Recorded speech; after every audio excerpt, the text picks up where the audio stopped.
Hi, I'm Dawn. And I'm John. And I'm Mike. Oh, and this is Mike. And this is Mileage May Vary. It is, and it does vary in this room today. It sure does. We're both pushing 61, and she's barely 24. A couple of years ago, maybe. Well, we're glad to have you down. It's actually our first time meeting in person. It's so nice seeing you. It's great to finally meet you. Mm-hmm. And he asked me, do you want some Starbucks? And that was very nice. John never does that.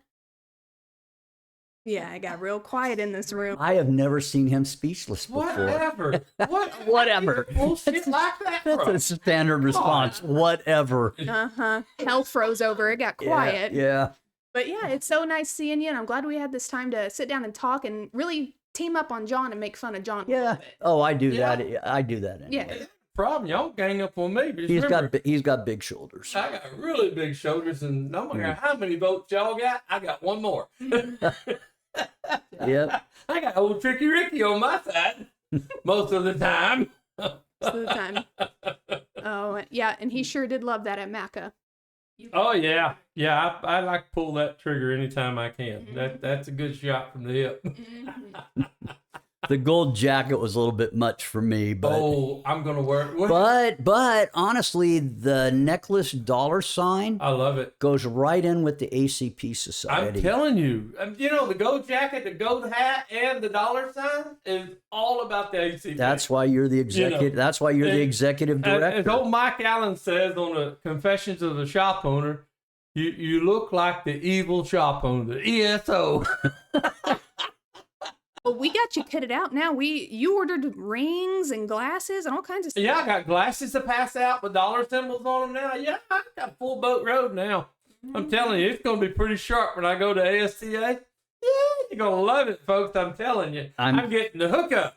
I am getting a visual I don't want. Oh, I can't wait till Tanika sees this. Benji Burris, he ain't going to get me dancing on the table. Oh, boy.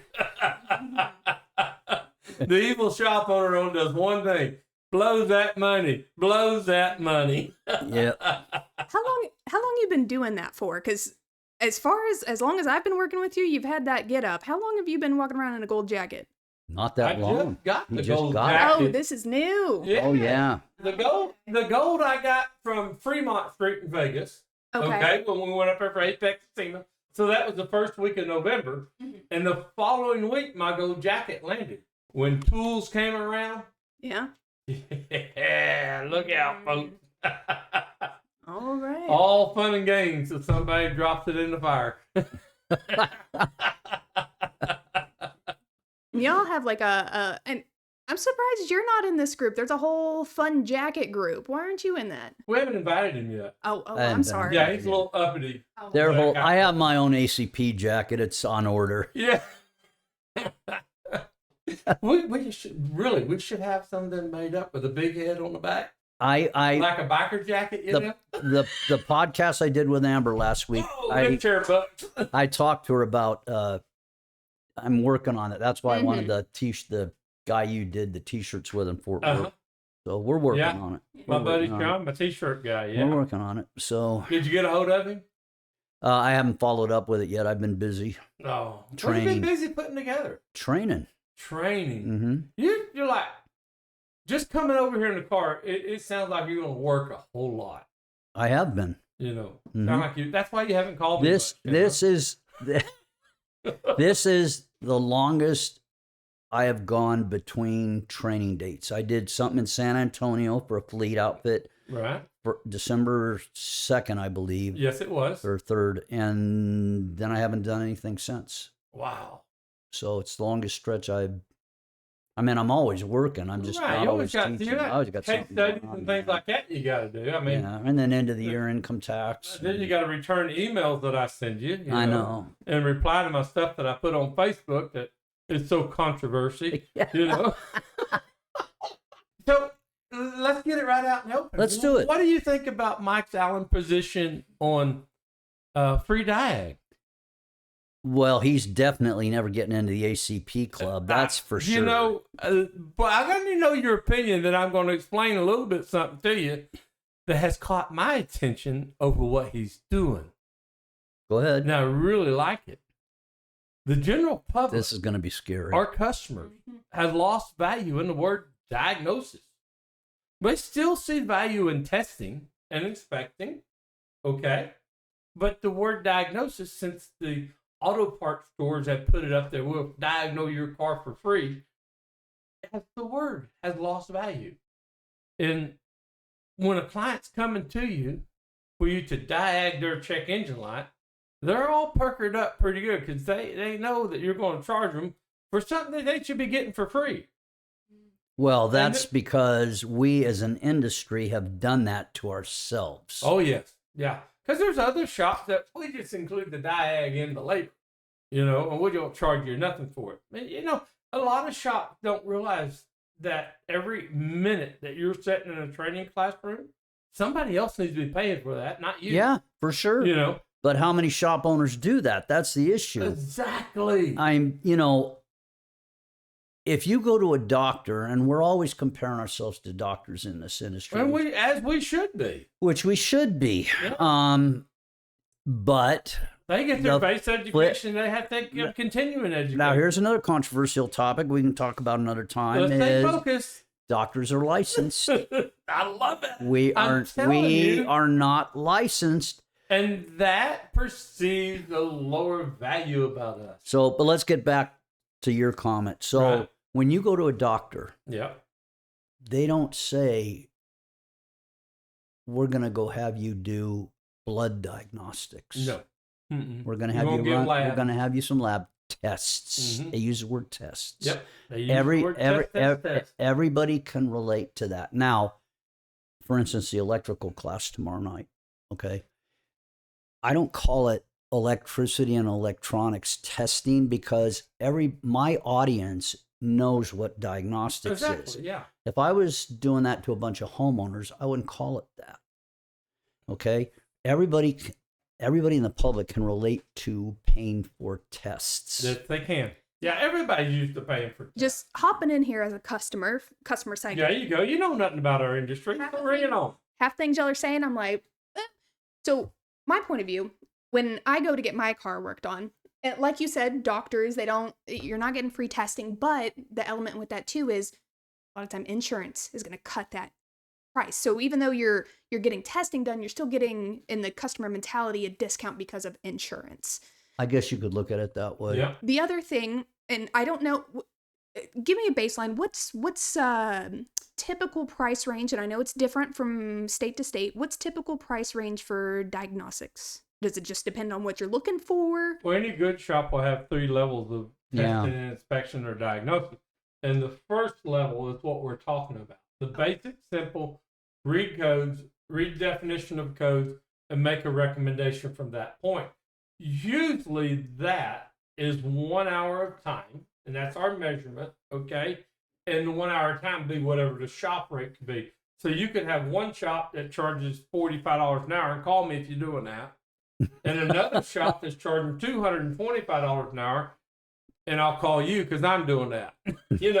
But that's your range. So your average on that, I'm going to say probably about 165, 145. So what I can... And that's too low. It is. It really is for the amount of value that you can't buy the doggone piece of equipment to do that for that.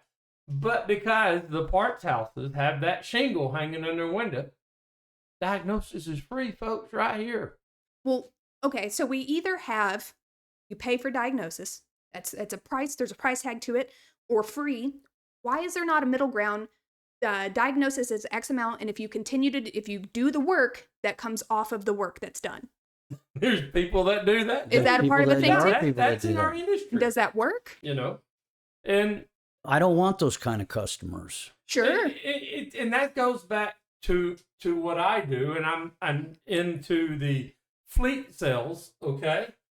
And they're not going to stop at AutoZone or any auto parts store to have their codes read. They got a check engine light, that truck's coming to me, or that car is, So I don't have that retail customer, that retail mentality. So like Mike says, they're not my customers. I have no dog in this fight, okay? But what Mike Allen says is so interesting to me. for if you're a retail salesperson, when a client's coming to you and he wants an oil change, he's expecting to spend oil change money. Mm-hmm. And he's prepared for that. He's opened up for that. But the thing he's watching for you is to sell him an air filter and all that other. He's got his guard built up for that. You know. But when he's coming to you for diagnosis work, he don't receive value in the word diagnosis. So he thinks you're ripping him off to begin with, the retail client. And I think, first off, let me say this, and I know you're going to agree with me. This is not a criticism of how anybody's running their business. This is just a business plan. Yeah, exactly. You know. So, first off, going back to our podcast the other day, okay, when I first started working at a gas station, when they worked on cars at gas stations, it was points and condenser. We didn't even call it drivability. We didn't even call it diagnostics. No. Customer came in with a car that wasn't running right. You did a tune-up, and 99% of the time, that fixed the problem. And then if there was still an issue, maybe you overhauled the carburetor. And Andy Granatelli came along and did $99.95. And Andy Granatelli, and that evolved into Tune-Up Masters. I don't know if you still have those out here. We have a few in California. I think we got one or two of them around here too. But for years, we never valued our time. No, we did not. A customer would come in and the battery was dead.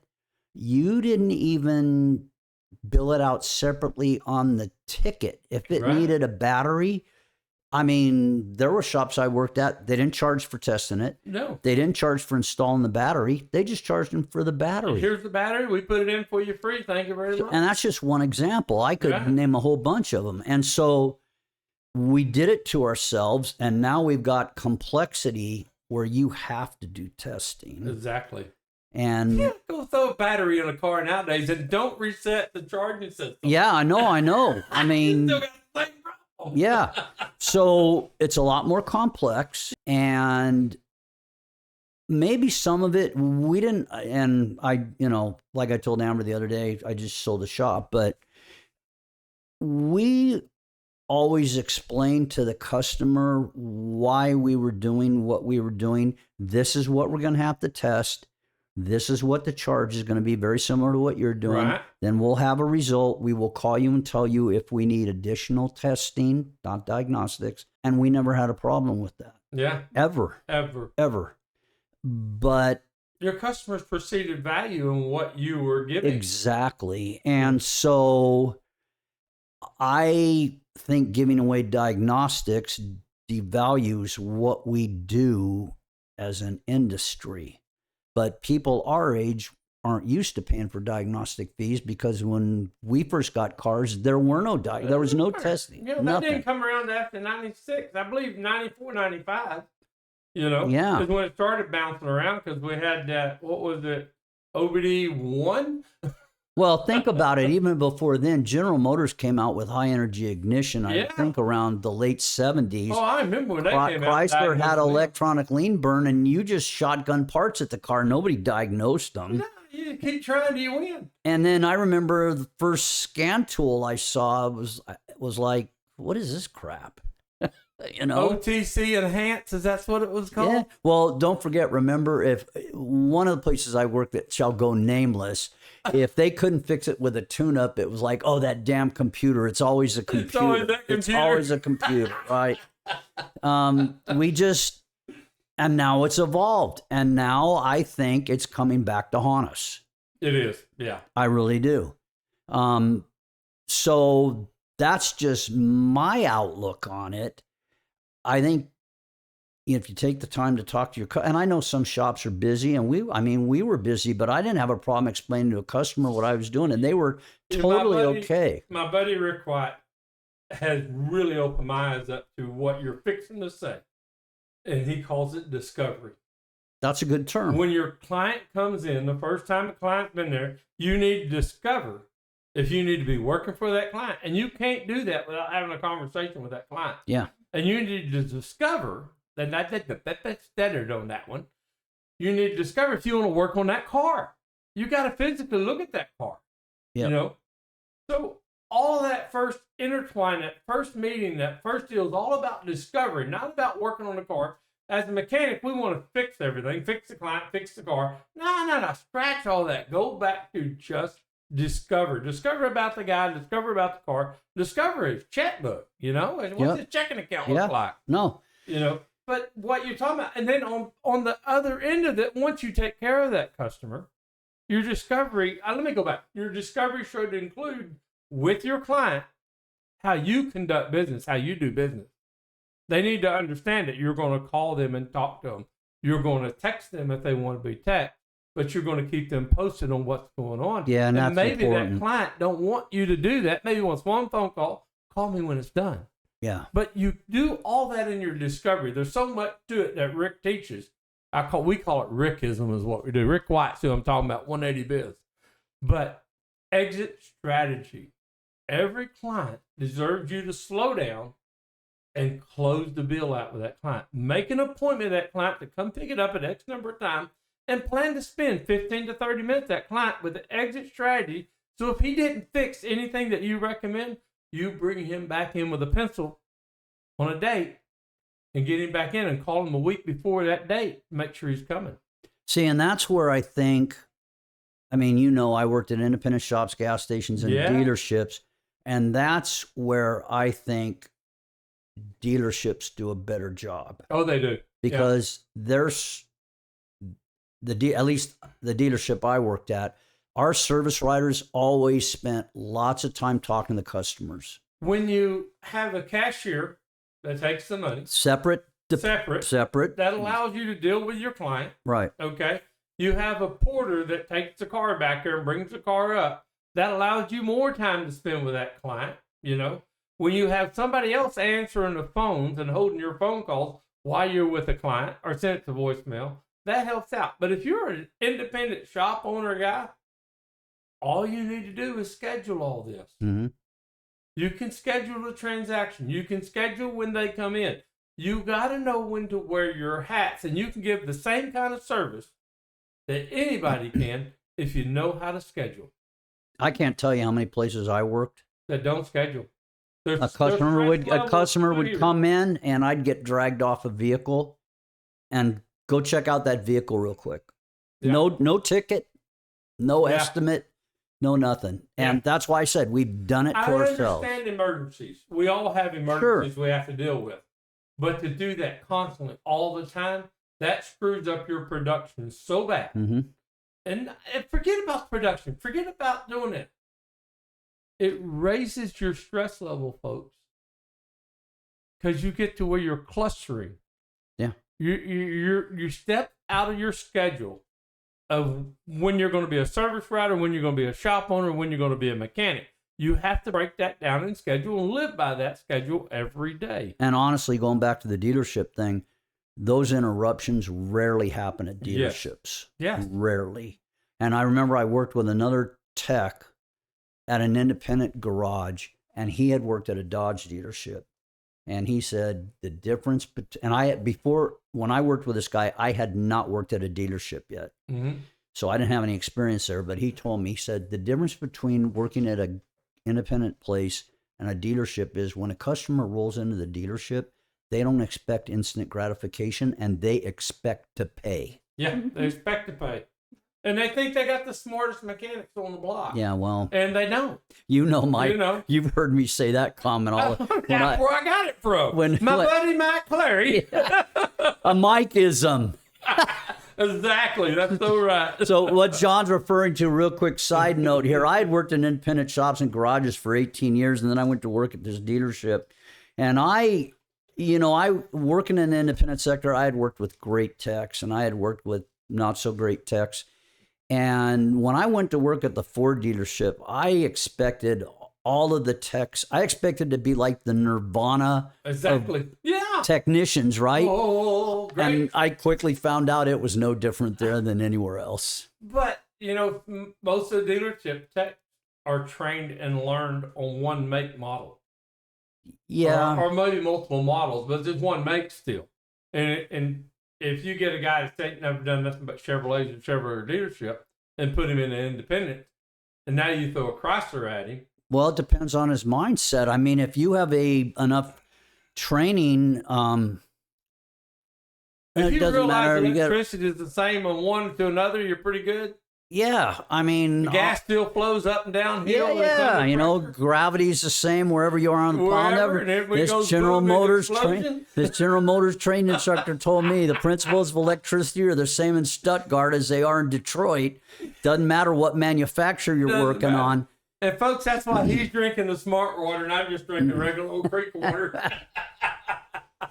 I think if you have, because we used to get used car trade-ins that weren't Fords. You're right. And we had a couple guys that had worked in the independent sector. We knew how to do it because we'd been working on all different makes and models. And I've heard some shop owners tell me, well, we can't run our garage like they do at a dealership. Sure you can. Sure you can. Sure you can. And wait a minute. You don't want to run your shop like a lot of dealerships do because they focus on warranty repair. You won't have that opportunity in your life. But if you organize your life, if you're a one-man show and you build schedule structure into your daily activity, it's just like doing it at the dealership. Mm-hmm. Except you got one person doing all these jobs and you just schedule it the same way every day. Cashier, business owner, shop manager, mechanic, and janitor. Don't forget about that guy. Well, and the other thing that we used to, at the dealership, when I worked in garages, you took lunch whenever, and that was whenever you could. That was a huge disruption. Yeah. And at the dealership that I worked at, lunch was the same time every day, and all work in the shop stopped for every technician. Structure, folks. Structure, scheduling. Reduce the stress in your life and try it. And the customers were totally cool. It's like, hey, the guys are at lunch right now. They're going to eat. They're going to eat. Everybody knows. No one wants you to work on their car on an empty stomach. Oh, there's some. Oh, yes, they are. Not me. Yeah, they're people that don't care. He will stop her. Keep going, boys. What I hear us saying is it's divided. Everyone's running their shop. Really, everybody wants to get paid for the work that they do, but some people are open to. What I understand is they're open to the free Diag because it's bringing in customers or keeping customers. Bringing in customers. And my contention, and again, I'm not criticizing, but my contention is, for me, if I have to do that to get customers in the door, I'm doing something wrong. For me. Well, if you have, and Mike Allen Smith, he has 5 shops. And he's very well known in his part of the country over there in Carolina. And he's constantly having to keep his base full. He has an overhead that he has to fund.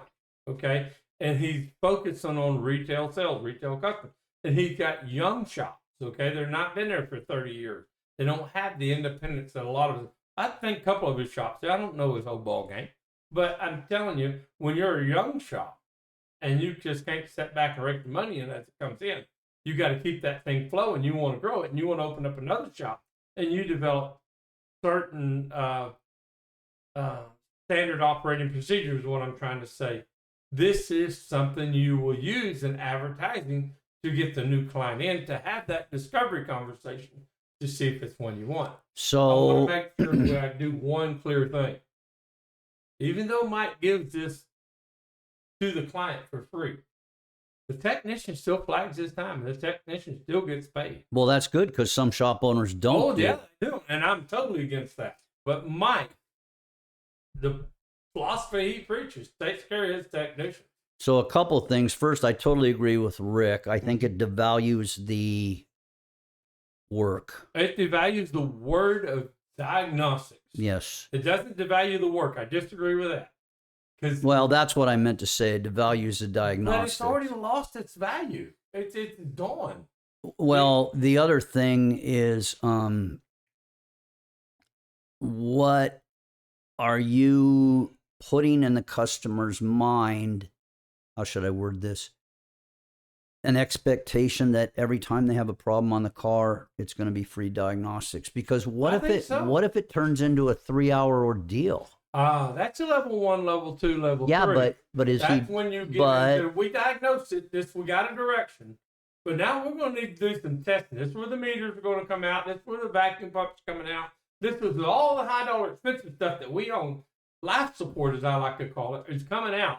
And it's called testing at that point. And first, you're going to pay X number of dollars for this kind of testing. We got to go that. But if you're doing free Diag, how are you going to call them later and then go, oh, we have to charge now? We've done the free Diag. This is our direction. This is what we got to do. Just make it a first-time customer deal.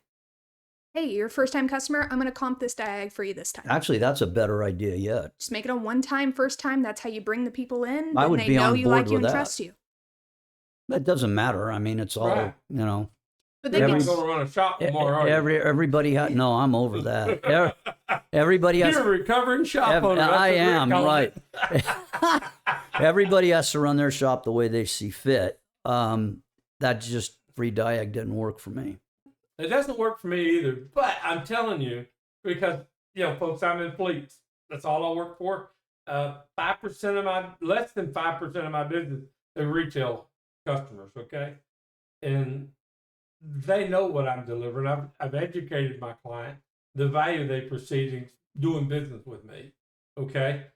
So I don't feel like I would advertise free diagnosis at all, okay? Because I'm not retail. You're out of the ACP too. You know, you can make money on the front or make money on the back. Yeah. You know, when you're in business, the whole idea is you still got to make money, folks. You got to keep the doors open. If you give it away for free, you have to buy it. Okay? So somewhere along the way, somebody's got to pay for what you buy. So to Rick's point, he has several valid points and if you want to know what they are, take Rick's class. And I agree. I mean, is that a criticism, anybody? No. But I agree with Rick. Yep. Like I said, we've done it to ourselves, and I think that needs to change. I think it adds more value to what we do. By charging for diagnosis. Yes.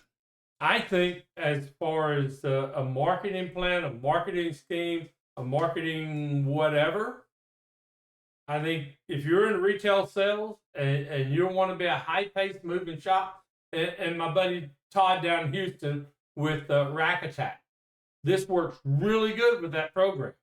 And it'll fill your bays up. It'll give you a lot of work to do, but it's humping and pumping the please, okay? And you're rocking through everything very fast, a lot of energy if you like that. Folks, me and Mike, we're not a lot of energy. You know, we're just a lot of ACP. Hot air. I'm always worried too. Building anything into your brand that you may change in the future, like free Diag, it's a little dangerous to make that part of your picture, your branding, and then if you want to move away from that, that's going to piss a lot of customers off and a lot of people off. And I would be nervous. Sure didn't do it for the auto parts stores. Yeah. That sure got a lot of people coming in their door when they started advertising free Diag. Sure, but when the do-it-yourselfer, that got them out of my shop. That's what I love. Yeah. But when you're wanting to move away from it, that's when it becomes the issue. That's why a lot of people, when they build their businesses, they don't name it their first name and their last name because they want to retire someday. So you never name your business your full name because you want to retire and pass that along, and people come there for you. If you're a retail customer, you're looking for that do-it-yourself and no charge Diag, go check out some of the YouTube channels. You'll enjoy that shit. Really crazy. Yesterday, Friday, we had 250 gallons of oil delivered to us. We go out there this morning, and it's separated. Water and oil is separated. Oh, man. It got contaminated sometime, some way before they brought it to us. And we caught it when we went to drain it out. Our catch filled up with water and oil mix. Oh, man. So, yeah, we had first time ever. Just scoop the oil off the top. Yeah, just scrape it off. Yeah. That'd be fine. That's what the trawlers do. Yeah, it works. Sit there with a turkey baster. So, to save my vendor a bunch of money, I asked, hey, can I have it? Well, what do you want it for? I said, I'm going to put it in my waste oil burner. There you go. So all we're going to do is skim the water off of it, let it settle, skim the water off of it, and burn that crap, But 37 years of business, I've never got contaminated oil. And it was just a freak deal that it happened to him. He had never seen it before either. He'd seen it, then water on top of the barrels that come in, the totes, and he ignored it. And that was the first person he dropped it in, or the last person. Wonder how many people noticed. He hadn't let nobody else have any of that oil, because we called him first thing this morning, and he ran out there and looked at the totes, and he said, "Oh, golly, he had a couple more totes that are contaminated."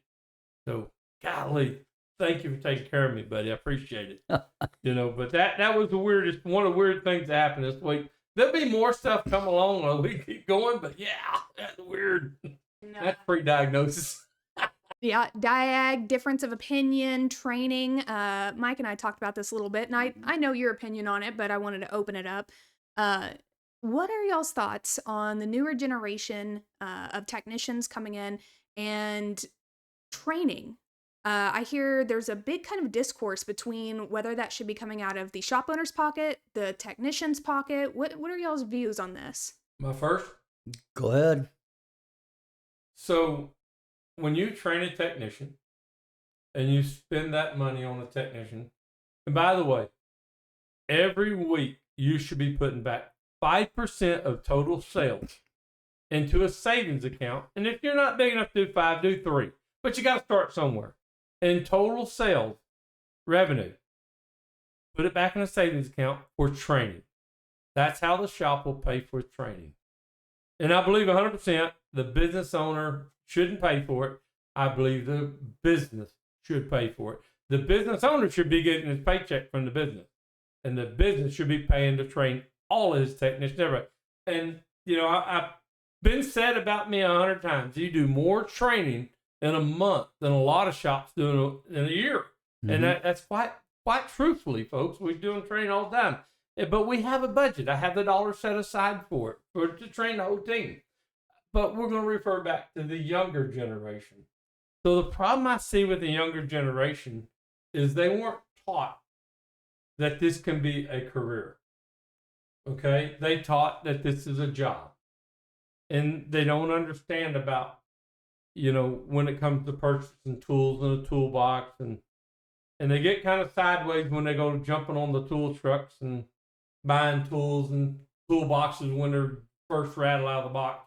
Right out of trade school, they're going out there. Don't do that crap.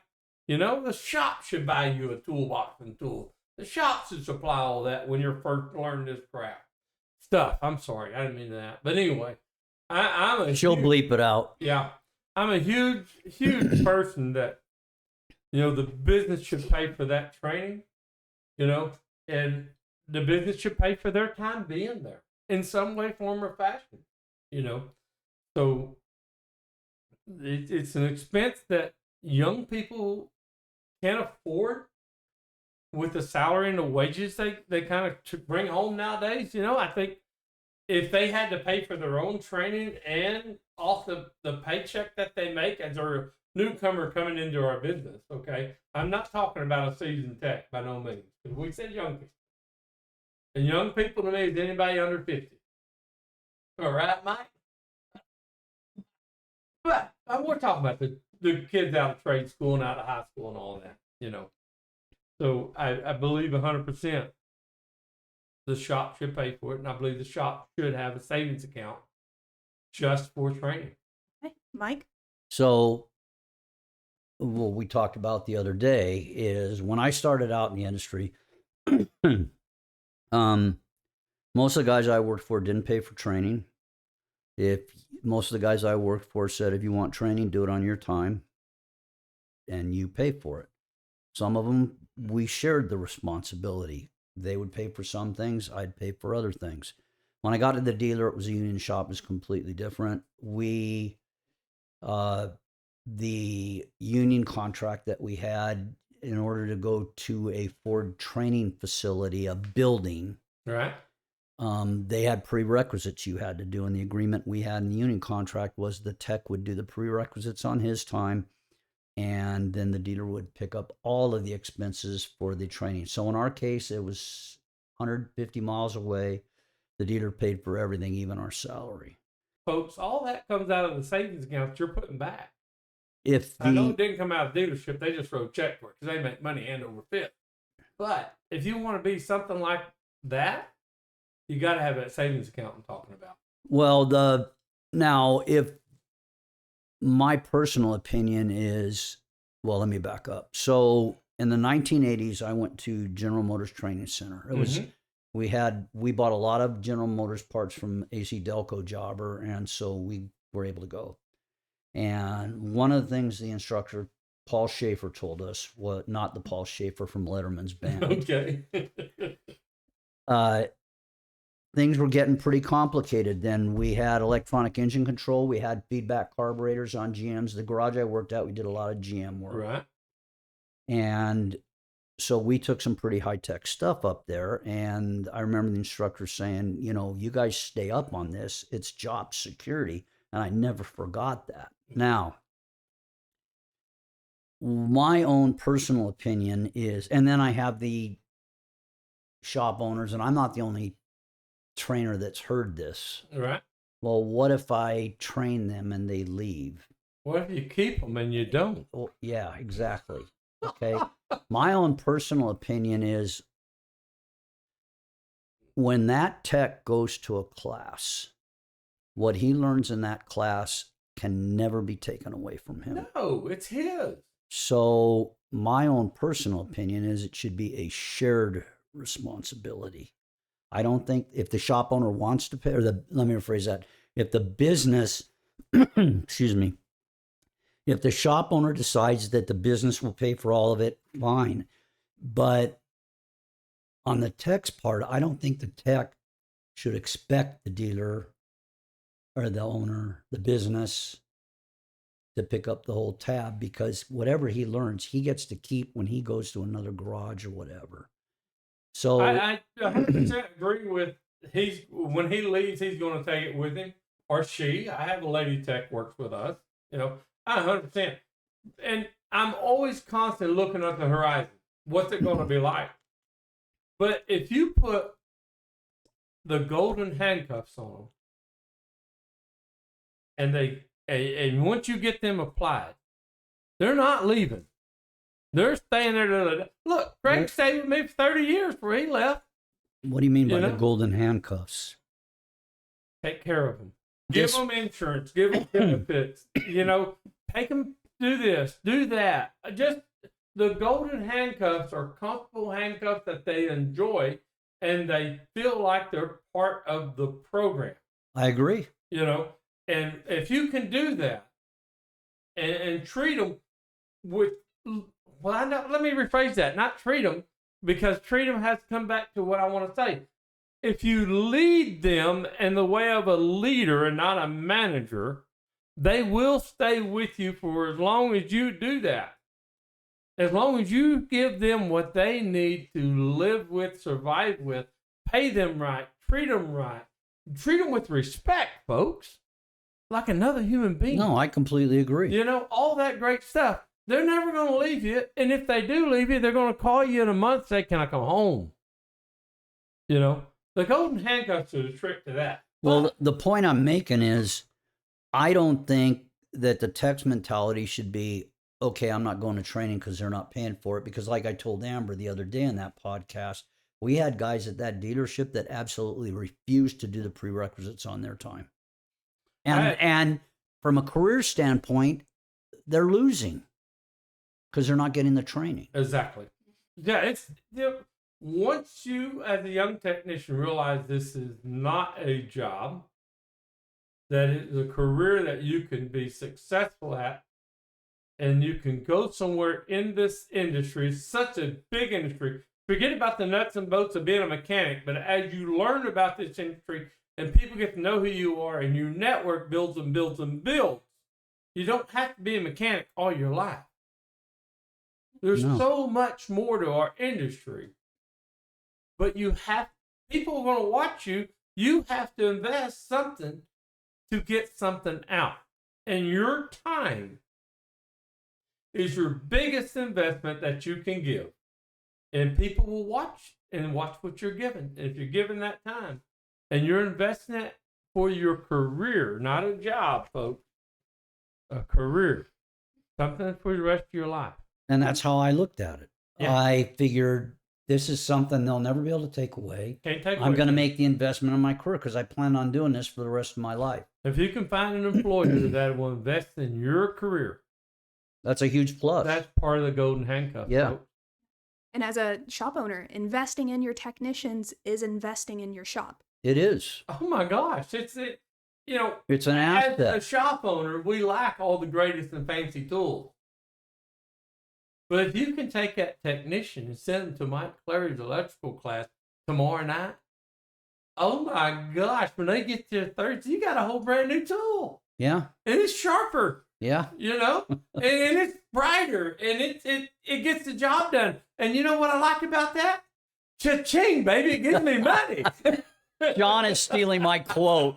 All of John's lines he's stolen from me. All of them, every one of them. I pay attention. I've invested my time in everything he says and does. I watch clearly.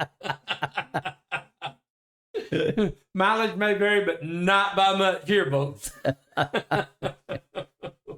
Definitely see both sides. I also see a lot of Facebook comments from disgruntled young and maybe even not new technicians talking about shop owners, making them buy all their tools and then making them learn on their own time outside of work, like requiring them to. If it works for you, it works for you. But if you think you're in a business partnership with a company who's doing you wrong, might be time to look for an extra exit strategy. If you're not happy in your career and they're not putting towards your growth and you're not able to put towards your growth because you're so busy working in the shop, you're not making the money that you think you should be making or really aren't making, you have to invest in yourself because it's not guaranteed that someone will.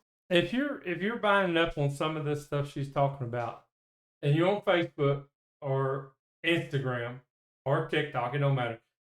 Changing the Industry podcast got some really cool people on it that will open your eyes up to some really good parts of the automotive industry and automotive shops that you should be working for. If you're trapped and you're having to fight and struggle to get somewhere in this industry, folks, it's not hard. You're just in the wrong spot. Yeah. If you run a shop and you need some help and you need somebody to crunch some numbers, do something, go on to Facebook, look up ASOG. There's tons of automotive business people on there that will share all their knowledge with you and help you out. I'm a member of ASOG myself, and I'm on there quite a bit. I'm always watching to see if I have somebody I can help. So don't be stuck in that bad circle, folks. You don't need to be. There's too many good people all across America that will pay for your training if you come to work for them. Yep. Will give you a vacation if you come to work for them. And never badmouth you if you have to miss a day's work because your kids had to go do something at school. And unfortunately, there's still some of those shop owners around who... Oh, yeah, I know a bunch of them. Like the ones I worked for. Yeah, like the ones I worked for my daddy, folks. Don't talk about Pawpaw like that. My dad just gets so upset because I'd have to miss half a day's work. No, I'm going to school, Dad. That's what I told Amber in our podcast last week. I said, if one of my guys at the shop was sick, I didn't nickel and dime him because that's how I was treated, and I didn't want to be treated that way. If he had to take off because his wife had to go to the doctor, he had to take one of his kids to the doctor, I paid him. Right. I paid him. The same thing with the training. I paid for all the training. If Chuck took off to go to a training class, I paid him his salary. Yeah. And I realize, and some of the argument you'll get is, well, look, while he's out of the shop, that's a loss of production. But it's like my comment that I made on the podcast. If I go to a training class, when I was a tech paying for my own training, if I went to a training class and I only learned one thing, that's the gold nugget. I'm good with that. Amen. One thing. That's all you need to learn. I didn't expect the shop owner to pay for it. If he did, great. Awesome. But I didn't expect. But you were investing in you. Right. Were like, and you went and you opened up your own shop. All that investment, time, and effort you did. It all came back. The shop that you opened up, the schooling, teaching, knowledge, training that you do today, all that is repaying you today. Yep. Speaking of shop, has Chuck still got your own shop? He's still rock and rolling? He's busier than heck. I think Chuck's holding on to a couple of parts for you. You still got up there too, right? Oh, I got a 6.7 complete engine on a skid there that I got to get out of there. But he's using it for show and tell with customers. He's busier than ever right now. Well, if we want to ship it to Texas, I know somebody in Texas takes care of it. Yeah. Put it on a freight truck. I'm sure there's some that go east. He's still calling it Cleary Automotive, which I'm like, you probably get busier if you took my name off it. You hear that, Chuck? One swipe of the pen. Yeah. So, as someone who, because I haven't always been in the business mindset. I used to be a young kid who was like, this is just a job. You're still a young kid, by the way. Well, I blew my shoulder out getting out of bed 2 days ago. I don't know. It's catching up with me real quick. Mm-hmm. But one thing that really shifted my mindset working for my coach at the time was, and I wanted his name's Mike too, by the way. His name is Mike. Shout out Mike Crow. He kind of started to introduce me into what the money actually looks like in the business. Have y'all ever tried to...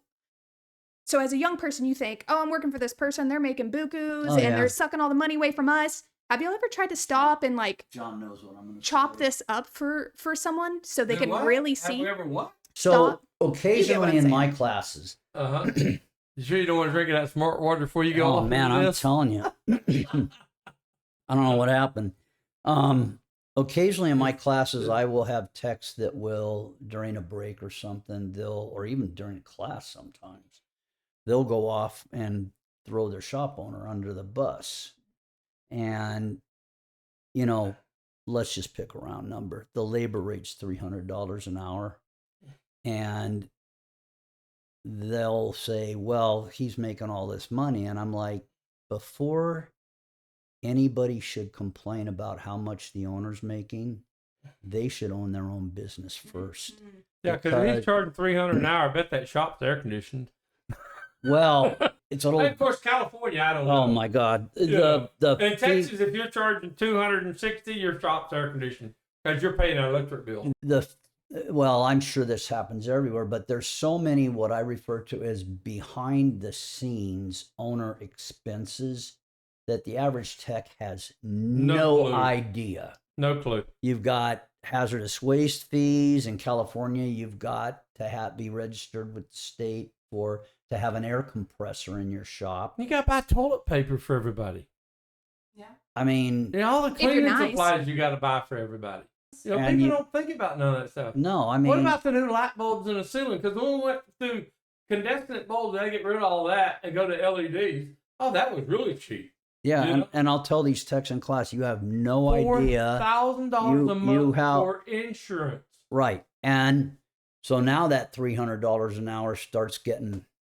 Now it's not anywhere near $300 an hour. The average shop in the United States, the owner pulls less than 4% from the revenue after everything's been paid. I believe that.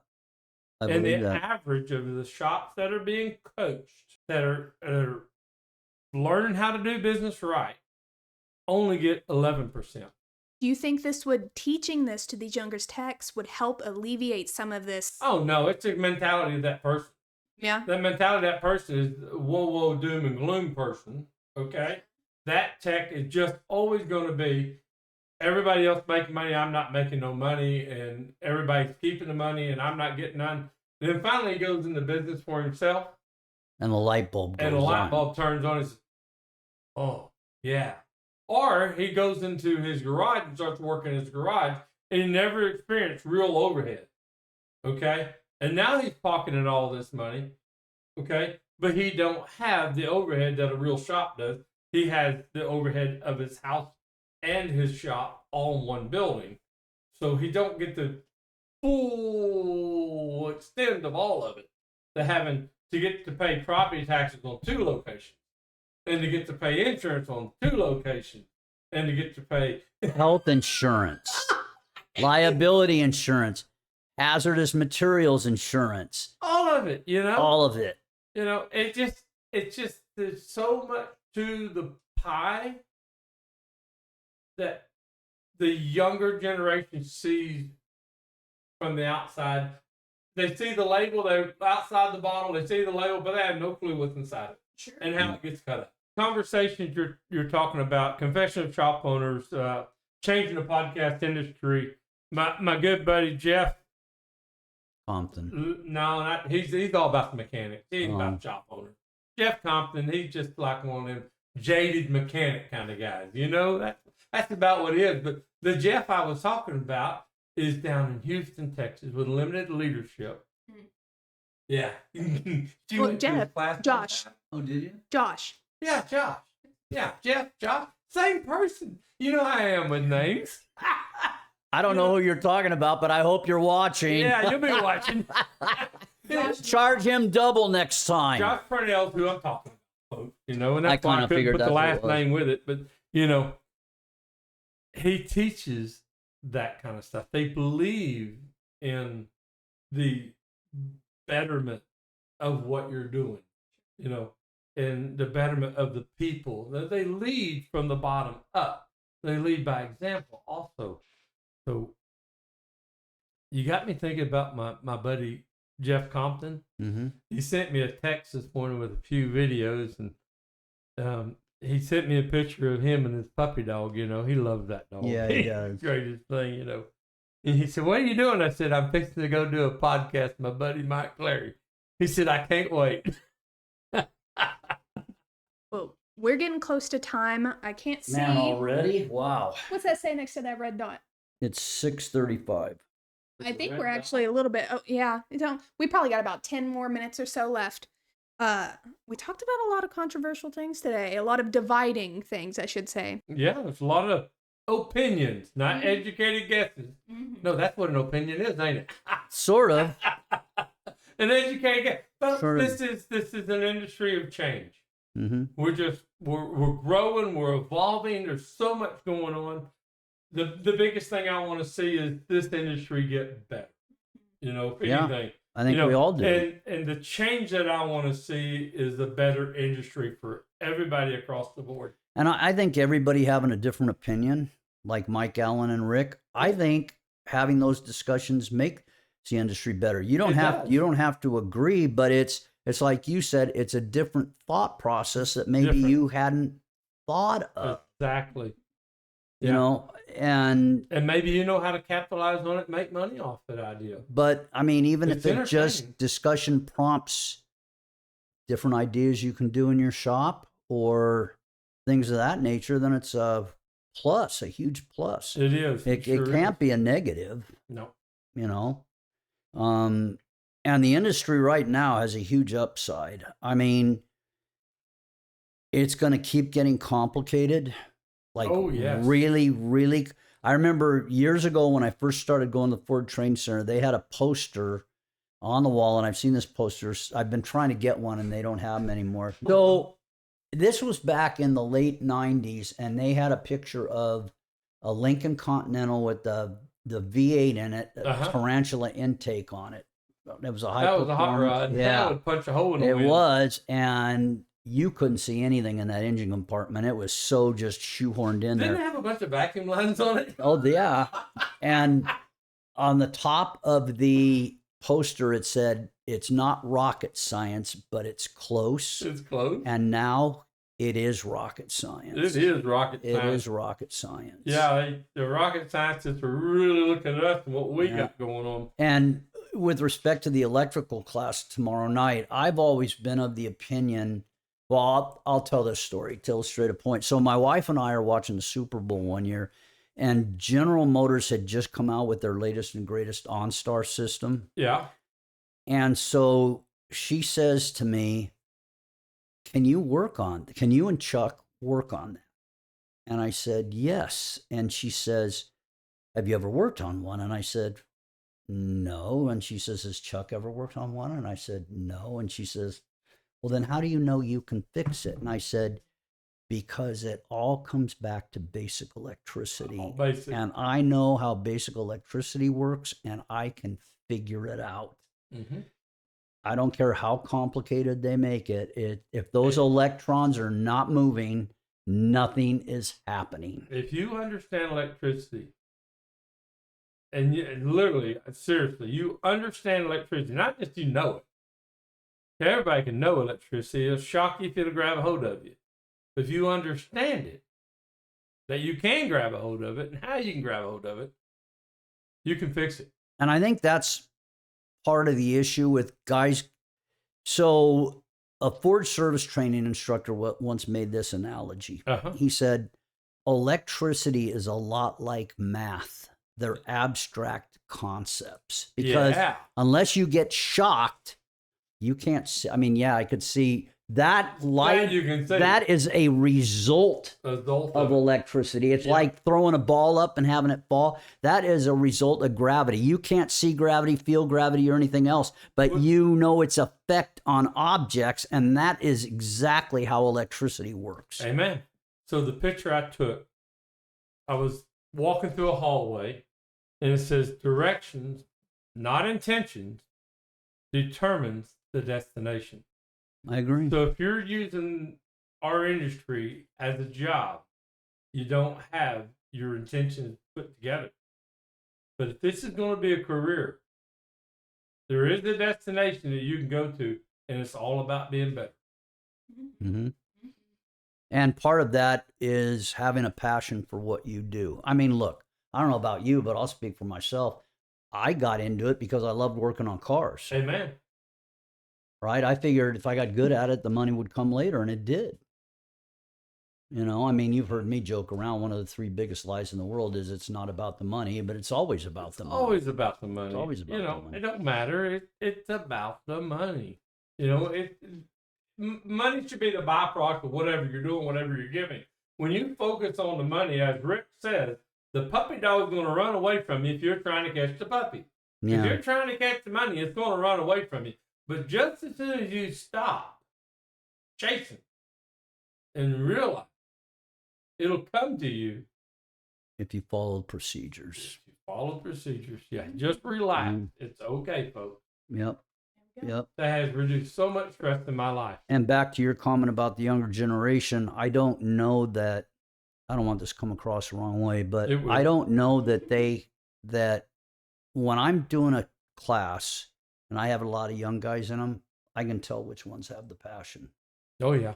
I can tell which ones have the passion, and I can tell which ones are there because their boss made them go. I have a boy that's going to be in class tomorrow night. It's because his boss told him to go. He started talking, I really want to spend time with my kids. I really want to spend time with my wife. It's not like that. Not this. You're choosing this as a career. That's not what you can do. Yeah. I mean, that's what you want to do. Then this is just going to be a job to you. Yeah.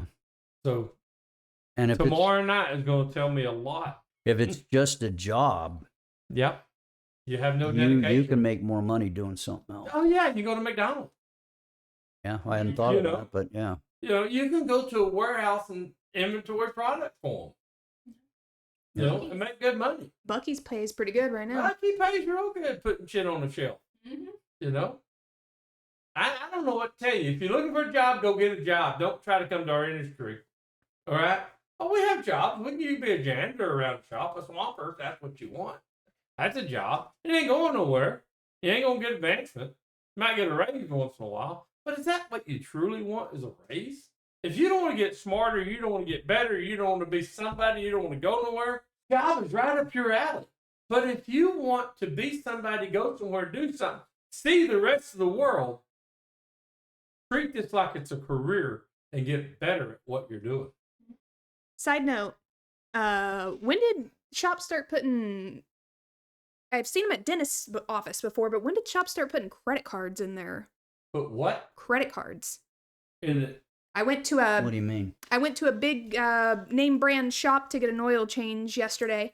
Not a dealership, just a well-known shop, and they have credit cards that you sign up for a credit card to pay for your car stuff. Or they're sponsoring their own credit card. Right. I don't know if it's theirs. Offered that one time through. Isn't that a way to just capture clientele? It's a way to capture your client, to make them come back to you because they get points on the card and da-da-da. And it's an actual credit card where they can do purchases at other places. But anytime they purchase from you, it's 60 days, 90 days, same as cash program. So, yeah, that's a really good sale piece for the retail customer. So that begs the question, why didn't you have Firm Automotive change your oil? Because this man is busy, he does fleet work, and I'm not getting in the way of him helping his customers. So, folks, don't let that hesitate you one bit. Because we run by appointment schedules, okay? So all you would have to do is call Winston. I need an oil change. When can you put me in my schedule? Sure. You know, so we do retail customers, okay? And all you need to do is make an appointment, plan to leave it with us, and we'll get it done for you. The other thing and we have loaner cars for you to use, or you can run around with your uncle. Yeah. I might be busy, but I'm not too busy for you to go run around with me. Sure, I'll run around with you. Hang out with a good-looking guy. I don't know about all that. Hey, the class that you're doing. Well, I guess we'll call it here. We're pretty much at time. Was there any final thoughts you gentlemen had? We never got the licensing. I guess a topic for another time. Oh, yeah. We got to have that conversation. We can do that via Zoom too. I have a few thoughts on that. Yeah, we can do a Zoom one. Oh yeah. Or you can just fly back out and see us. That is a controversial you want topic. technical license, and I'm a shop licensing guy.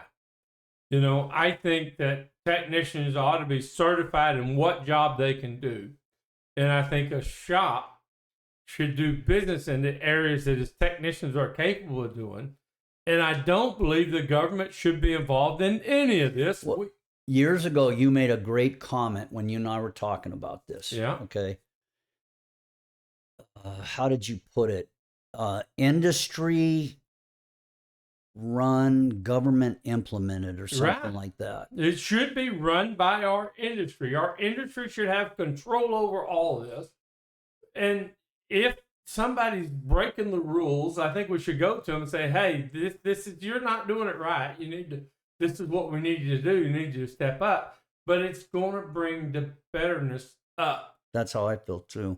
In our industry. And we get the argument that you don't want government intervention. This has always been my comment. Well, it has to be laws, okay? Yeah. It has to go through legislation. And we don't want, everybody's comment is we don't want government intervention, and neither do I. But right. The reason I'm for it, and I guess we weren't going to talk about this. Every state. But the reason, but we keep going, no, we don't need government intervention because we can handle it, but nobody is. Oh, you can't get people to be part of a membership like Texas Auto Care Association or ASA Texas, or you can't get the membership growing. If you could get the membership to grow in either one of them organizations, we can have this with the membership members only kind of governing what we're doing, but people have lost value in diagnosis. They lost value in membership because they don't understand the opportunities of networking within membership of an organization. And I think, now, I know lots of shop owners in Canada that they have that up there, and they'll tell you it's not great, but it's something. It's something, yeah. I believe that if we had licensing, and I'll get a ton of emails now, but I don't care. That's okay. If we had licensing, it would elevate the industry. It would elevate what we would do, and we would be able to charge more. Amen. We'd be able to charge more. We'd be able to pay technicians more. Everybody around would benefit that's involved with the industry. Our vendors would make more money. The people that supply us with the simple stuff, oils, would make more. Everybody would be happier. The consumers would be happier because now they have something that they're not going to get shoddy work done by. They're going to have people that, hey, when they hang the shingle up to rebuild the transmission, they got people that can rebuild the transmission. When they hang a shingle up so they compliment doing tire work, they can do tire work. And when it comes to, I'm not talking about an ASE test here, but, and I won't mention any companies, but we all know these shops that have these technicians that aren't going to be able to get cert. They aren't going to be able to pass the test for whatever reason. But are they a bad test taker or whatever? There's got to be an answer to that. That I think, because I had a young guy that was illiterate that worked for me. He quit school when he was in the 8th grade, if I remember right, and he couldn't read that much. Oh, he was a hell of a technician. He understood electricity, folks.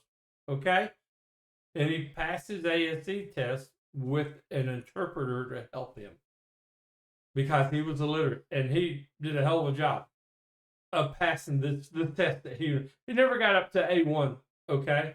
But he had several of the other certifications. Just my thoughts. Right. Well, anything we want to add? I don't think we have enough time. I don't think we do either. I don't think we had time for that, but I'll make it work because I always do. We can save it for another time. All All right. Well, hey, folks. Oh, well, hold on. Mike, if anyone has any questions, they want to see what classes you've got going on, or if they just want to stalk you, where can they find you? He's got a brand new website, folks. I do. And his wife built it and put it together. Well, Becky? She worked with the web guy. Don't discredit her. I ain't gonna let you. Becky put it together and made somebody else do the hard work. That's a good way of putting it. And she delegated her authority. That's exactly. It's like I told Amber the other day. I am not a marketing person, okay? I would starve if I had to sell anything. When it comes to creativity, my wife is the brains of the outfit. So she put all the ideas for the website together and told our website guy, this is what I want you to do. And I just told her, just leave me out of it. Like my Instagram account. Your daughter still does that, right? No, but now she's super busy, so she's not. Uh-huh. And my wife's like, you need to start doing those videos again. And I'm like, no, I don't. Yeah, you do. Yeah, we'll cut this up, Becky, and send you some of it. Well, what's that website? Oh, www.atsstraining.com. Perfect. What is AT? Automotive Technical Support Services. You got that? ATSS.com. Yeah, it's not rocket science. Well, could be, though. Could be. And if you just want to go on Texas2steptraining.com, you'll see pictures of him, his website, click, and you link right over to it, folks. So, yeah, I encourage you guys to come on the tour. We do actually get training done, even though we have a lot of fun on the tour. So and if you just want us to come by and visit your shop Monday, Wednesday, or Friday, and we're in your area, shoot us a line, drop us a call. Hey, my cell phone's on the website, so you can call me direct, but I prefer you text me first because all the spam calls come through. Oh, I've taken that off. People don't need to be calling you. People need to be calling you. Or if after watching I've been outvoted by the executive director of Texas Two-Step Training. Hey, her number's going to be on it. Definitely won't be. You can bother him on Facebook, but if you have any questions, you want to stop by your shop, you can email us. Our email is on there. It's team@texas2steptraining.com. Oh, I don't even have that. I don't have that one. And there's a reason why they don't have that. Or if after watching this video, you don't want us to come by, just don't talk to us. Yeah, don't send us that. Awesome. Well, Mike, I appreciate you stopping by. Yeah, sharing I some enjoyed wisdom. it. Yeah. But that's all we've got for today. Keep an eye out for our next video. It should be in about 2 weeks. This should be dropping beginning of February. And again, the Texas Two-Step Training is coming out in the end of March. But yeah. Yeah. Folks, we'll see you. Be blessed. Yep. Bye. Bye, everyone. Thanks for watching.